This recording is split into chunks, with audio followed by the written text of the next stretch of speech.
शफाकियत की इंतहा 4 साल उमर मुख्तार को तावान के लालच में बेदर्दी से कत्ल करने वाले मुल्ज़मान को अभी तक सजा न मिल सकी।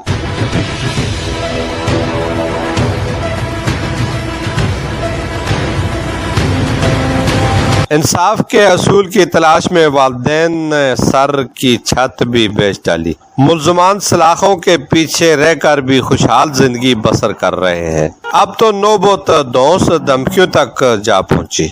बासर मुल्ज़मान सुलह के लिए दबाव बढ़ा रहे हैं, जबकि वालिदैन उमर मुख्तार के कातलों को सूली पर चढ़ने के ख्वाब देख रहे हैं।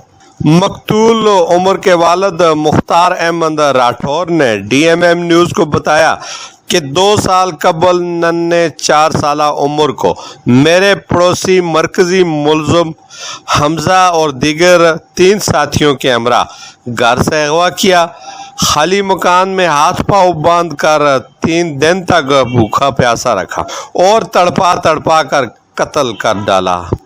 वाक़ई की इत्तला पर इस्लामाबाद बारकाऊ पुलिस ने मुल्ज़मान को गिरफ्तार किया और मुल्ज़मान की निशानदेही पर बच्चे की नाश को बंद अलमारी से बरामद किया। हलाका मजिस्ट्रेट की अदालत में इकबाल जुर्म भी किया। 90 रोज में ट्रायल मुकम्मल करके मुल्ज़मान को सजाएं होना थी। अब हमें शक नहीं, यकीन होता जा रहा है कि मुल्ज़मान इतने बाअसर हैं कि अब तो वो इदारों पर भी असर अंदाज होते दिखाई दे रहे हैं। जबकि इंसाफ की तलाश में हमने सदियों की जमा पूंजी समेत घर की छत को भी फरोख्त कर डाला। एक दिन मुल्ज़मान को अपनी आंखों से फांसी के फंदे पर लटकता देख सकें। अगर उम्र नहीं रहा तो मुल्ज़मान को भी जिंदा रहने का कोई हक नहीं, मगर हमारे मुल्क में अंग्रेज का बनाया हुआ अदालती निज़ाम की वजह से पल पल अजियत से गुजरना पड़ रहा है। वालिदैन, अहले इलाका और सिविल सोसाइटी के अफराद ने